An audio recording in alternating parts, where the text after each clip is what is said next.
Virtual reality is a simulated experience that can be similar to or completely different from the real world. With VR, we have a lot of different interesting use cases that are going to affect our daily life. The first one I want to show is around virtual conferences and social gatherings. I organize a monthly meetup inside of virtual reality, and so people can join my meetup from around the world and represent themselves as a digital avatar.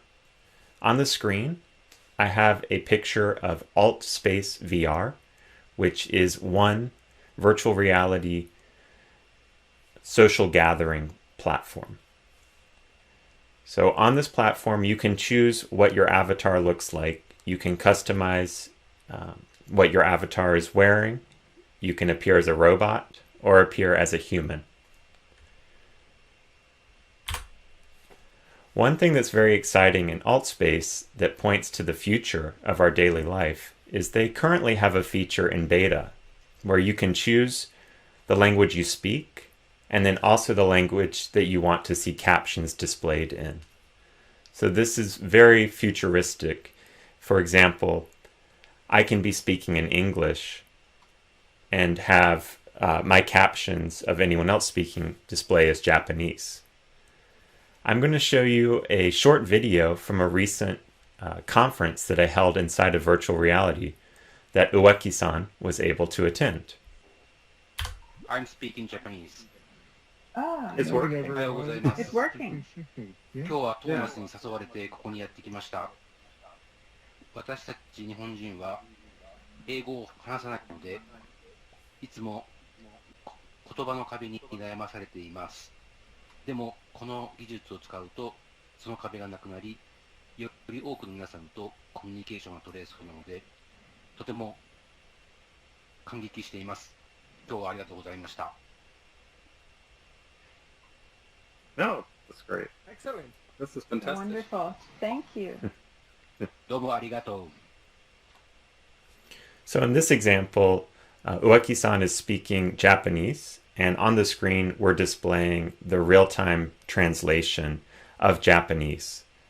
For some people attending this meetup, they had their settings set to English, so everything that Ueki-san was saying in Japanese was being displayed as captions in English. So I'm going to show you an example of a second attendee at the meetup speaking German and how their German language is being translated to display in Japanese. Also wir sprechen hier Deutsch und es wird auf Englisch übersetzt. Yeah, that looks good. Ja, und es ist sogar korrekt. Ich sehe es in meinem eigenen Text unten. So this is very exciting to consider for daily life, that we can have people come to these meetings from all over the world, speak the language that they're most comfortable with, and have other attendees see a real-time translation of another language or the language that they understand. So this is, again, AltSpace VR, and this is currently in beta, but hopefully this becomes a feature that everyone can try out very soon. I know Ueki-san and I had a great experience trying this out together. All right, another use case for virtual reality are simulations. So simulations let people practice things in virtual reality, maybe in a safer space. So the example I want to show you today is from a company called Victory VR. And this is a simulation of letting a student learn how to dissect a frog and learn about the frog's anatomy. Something very cool about this particular simulation is that many students may have a moral issue with dissecting a real frog. And so this virtual reality simulation allows that student to get the same knowledge and learning without actually having to dissect a real frog. They can take all of the learning inside of virtual reality. Let's look at a video. Dissections in VR are an excellent example of a user-friendly science education solution. Involving no messy setup or lab safety issues, animal dissections can take place anywhere: a classroom, a library, a museum, even at home. Wendy Martin, a national award-winning science teacher and host of our VR science curricula, has been digitized to provide real-time instruction to learners. And, similar to our award-winning curriculum software, our dissection content is fully aligned to the next generation science standards.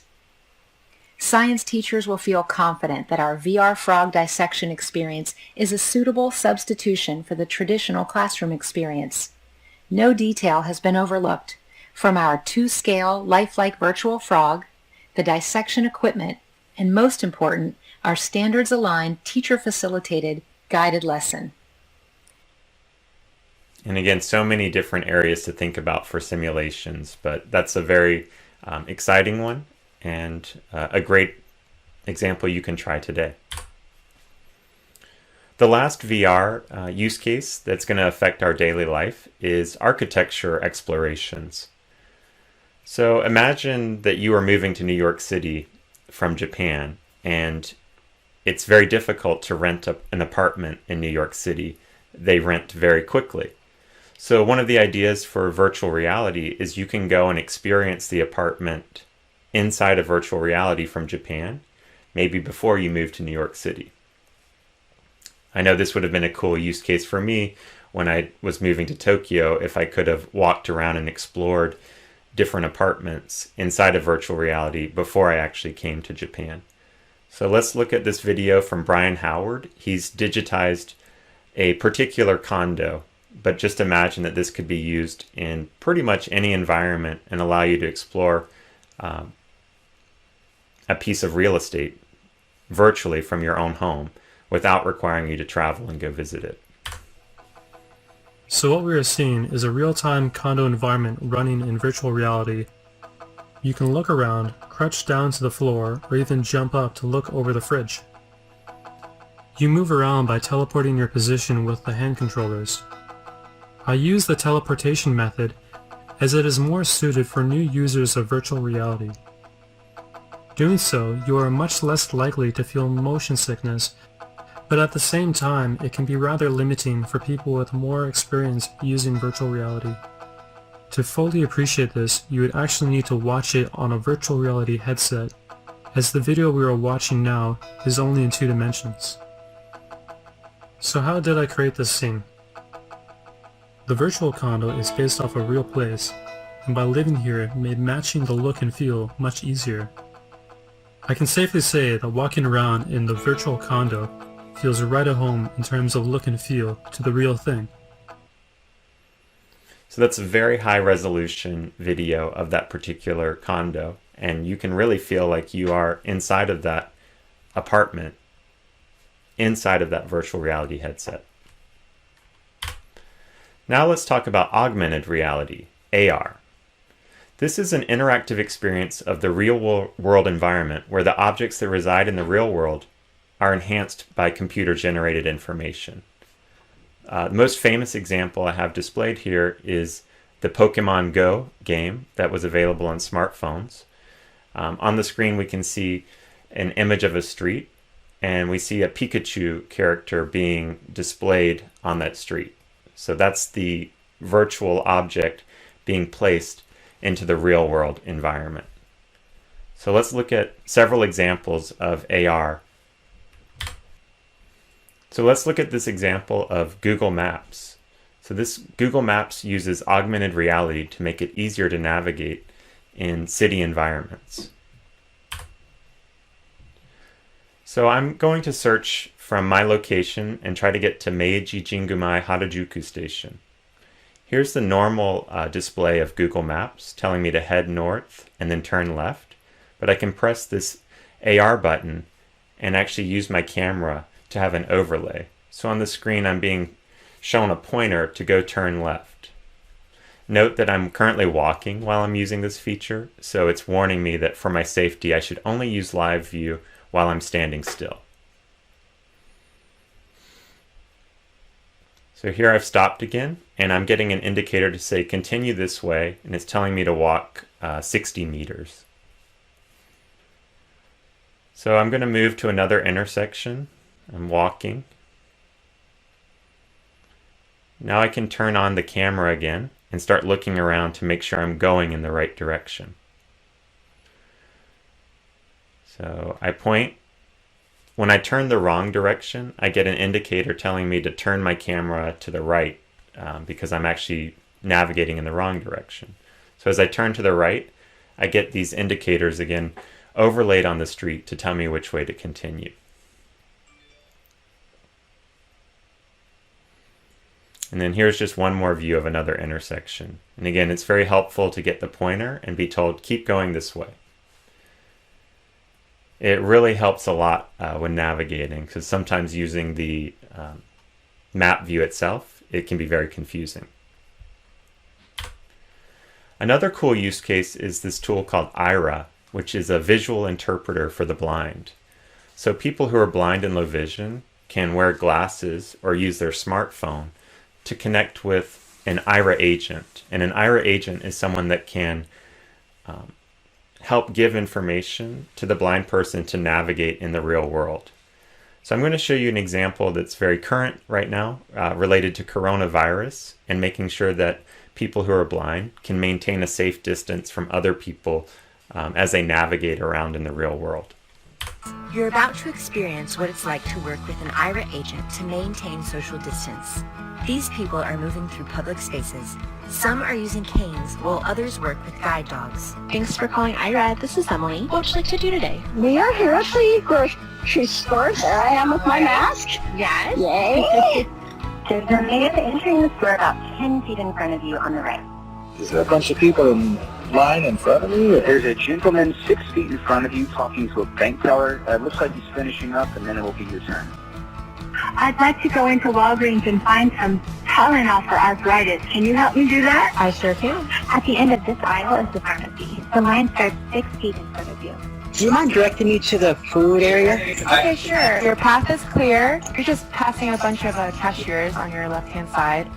So the checkout line is on your right. Now you're standing on the social distancing footprint marks on the floor. There's one person in line about 10 feet in front of you. Great. Thank you so much. Take care. Thank you. Have a great day. Bye-bye.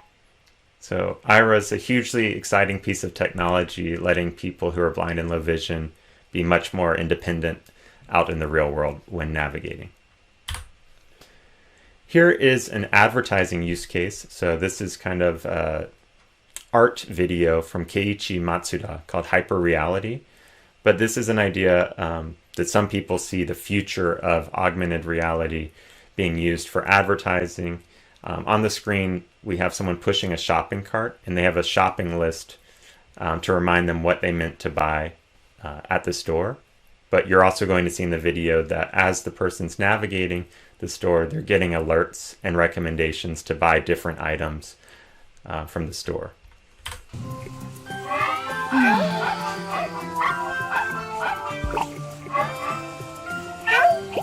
Bueno. Hola otra vez. You deserve to look fabulous, lose weight, and feel great. And the dog is actually making recommendations of things you should buy.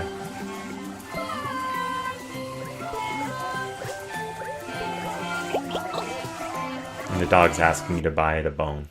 So this is an idea of something potentially in the future where advertisers will want to use augmented reality to draw our attention to certain items inside of a store. There's also currently use cases for augmented reality when shopping for clothing, makeup, earrings. Let's look at that example. So virtual mirrors are a little different. They're designed to let users see what they would like wearing products that they might want to buy. Some examples are earrings or other jewelry, lipstick, and eyeglasses.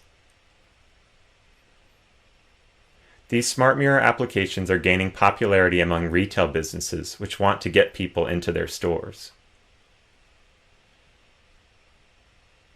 A smart mirror is simply an app that turns the screen of a smartphone or other mobile device into a mirror using its camera function. As users look at the image, the app will make it appear as if they are wearing the product.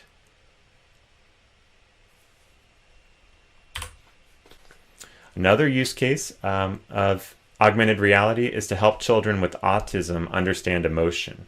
So in this image, we have a child wearing Google Glasses, which has a augmented reality camera attached to the front. Justin, can you look at mommy? Look at my face.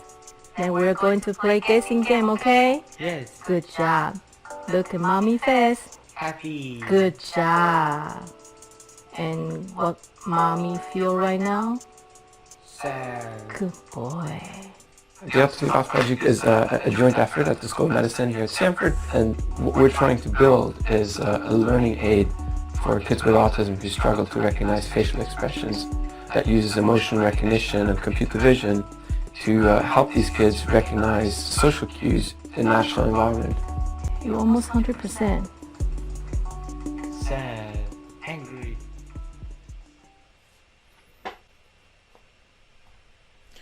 So again, this example, the augmented reality is helping the child understand what emotions the parent is making. So with augmented reality, it can recognize smiles, sad faces, and help the child understand that that's the emotion that's being expressed by the person they're talking to. Lastly, mixed reality, or MR, is a new environment where physical and digital objects coexist. So this is a combination of augmented reality with the ability to actually interact with the technology. So I'm going to show you an example from Skype.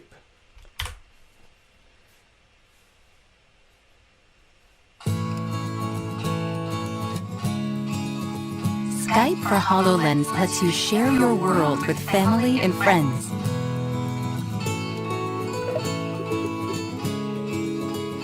You can see them in a holographic screen in your space, and they can see everything you can see.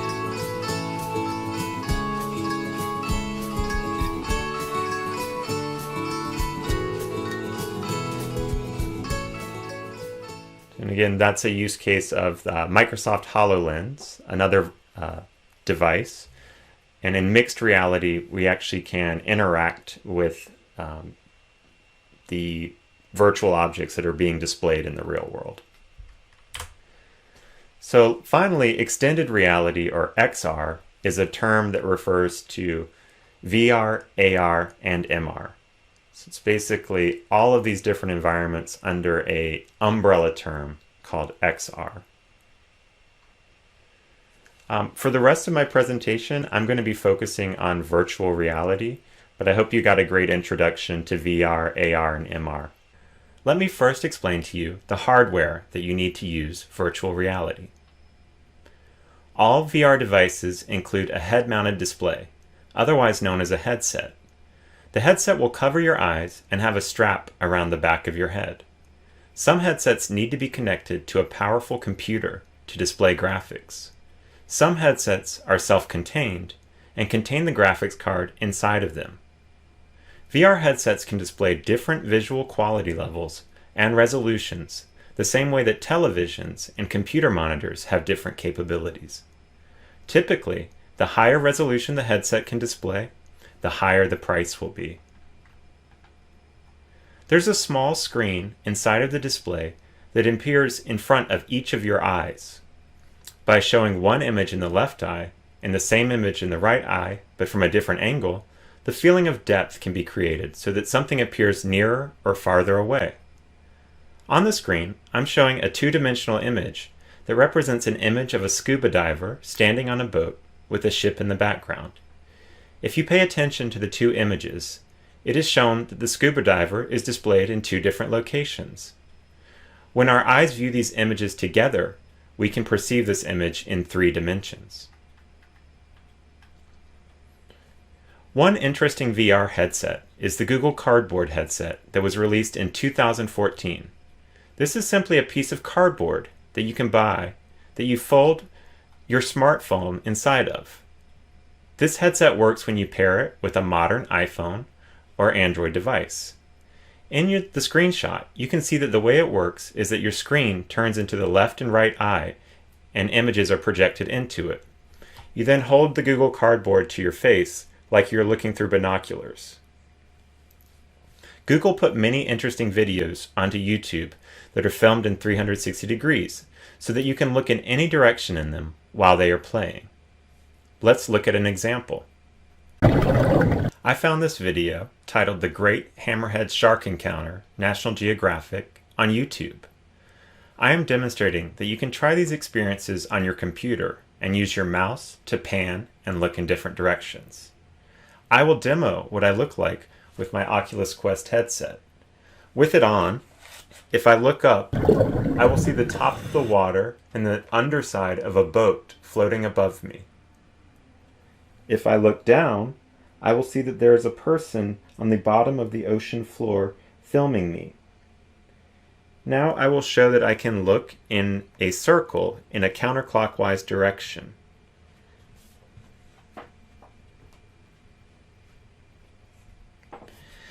As I spin around, I see that I am surrounded by sharks in several directions. 360-degree experiences are very cool. However, I do prefer swimming with sharks in virtual reality. I think in the real world, I would be very scared. Let us now move on to hand controllers. Most VR devices include 1 or 2 hand controllers that contain a variety of buttons. I'm going to show you examples from the Oculus Quest controller. Most controllers have a bracelet that goes around the wrist. This bracelet is used to keep people from dropping the controller and potentially damaging the controller or their floor. The thumbstick is a small joystick for your thumb. In many VR experiences, the joystick is used to move or teleport inside of the environment. It can also be used to move between items in a menu. The thumbsticks on each controller can be clicked, similar to the thumbsticks on a Sony PlayStation or Microsoft Xbox controller. On each controller, there are 3 buttons for your thumb. On the left controller, they are labeled Y, X, and menu button, and on the right controller, they are labeled B, A, and the Oculus button. The trigger button is for your pointer finger. It is often used similarly to the left mouse button on your computer, or the space bar or enter key on your keyboard. It's also similar to a single tap on your smartphone. There is a grip button that you push with your middle finger. For the right controller, you would push the grip button with your right middle finger. If you're pushing the grip button with the palm of your hand, then the controller is in the wrong hand. So what if you only have one hand? Some people do, and that is why VR experiences should be flexible. If you want to use only one hand, then you should be able to do everything in VR with one hand. And we'll talk about examples of that later in the presentation. I would now like to show you an example of how virtual reality software can provide new and exciting experiences by allowing people to experience things that are similar to the real world. This project is a VR therapy program for the elderly developed at the University of Tokyo by Kenta Toshima. I will now show a video from the American news network CNN about this project. These senior citizens are traveling the world without leaving their seat. Their virtual reality headsets are taking them from the canals of Venice to the Golden Gate Bridge. Fellow seniors are learning how to shoot and edit the 360-degree footage used in these headsets. This is a 360-degree camera. You travel with this? Yeah, I already traveled to Hawaii with this. When I showed the picture to my friends, they were so surprised. What did they say? Oh, unbelievable. Unbelievable. Yeah. So how will this change life for seniors? Most of the senior people cannot move, travel, right? So this lets them. Kenta Toshima started these workshops when he was working as a therapist. Toshima came up with the idea of VR travel to help seniors revisit places close to their heart. Those who have lived for 80, 90 years, there aren't so many things they haven't personally experienced. So when they see the VR, using this device takes them to a different place right before their eyes. They were extremely excited. I saw people stand up who don't normally stand up, who then start walking. It was so shocking. One of my favorite parts was when you were pushing the fellow around on the wheelchair and you had the little segways on your feet. It seemed like that really brought you a lot of joy.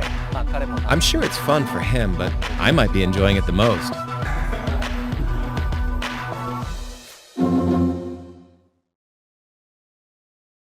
Related to the previous example, I can share a personal story. One awesome thing about virtual reality is that you can meet up with people from around the world. My father lives in North Carolina, my sister lives in New York City, and I live in Tokyo. We all have virtual reality headsets and can travel the world together. My father showed us a town where my great-grandfather lived. The name of the town is York, South Carolina. My sister and I have never been there in the real world, but we could experience it in virtual reality. This image is of my great-grandfather's house. This was such an amazing experience.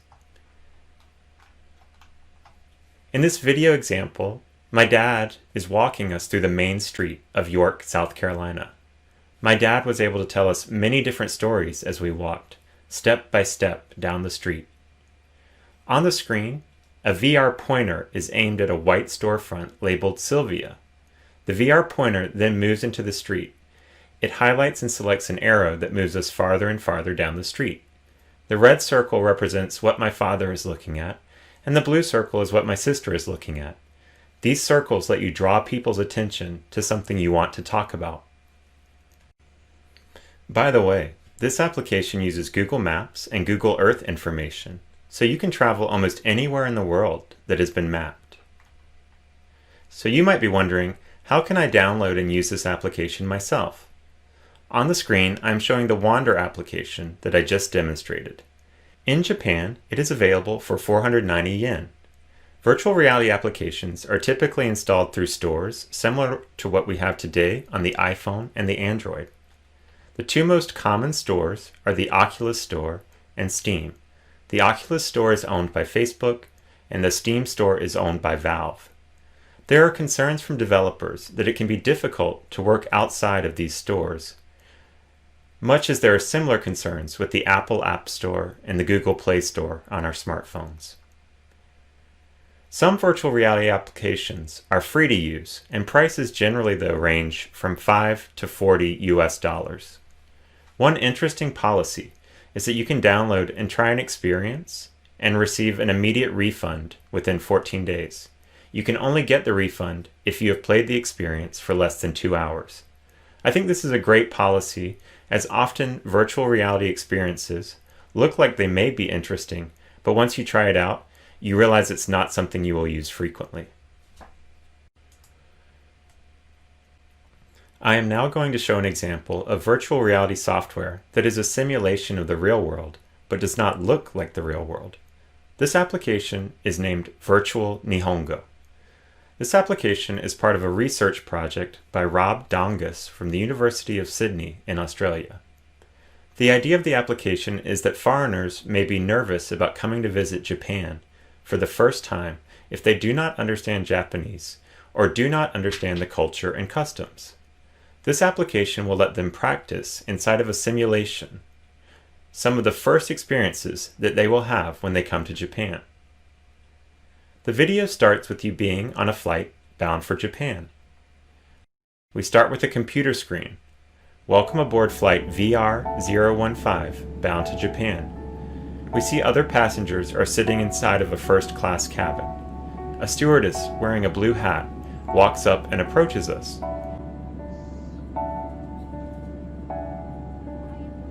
First, she bows to another customer. She says, "Ohayo gozaimasu," and there is a visual prompt for us to practice saying it back. Now we are at the immigration center, and we use our immigration card to scan and continue. They ask us for our passport.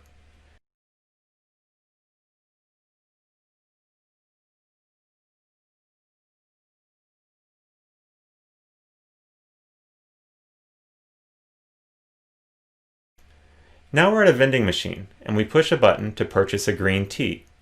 But then we push a different button to purchase a different drink.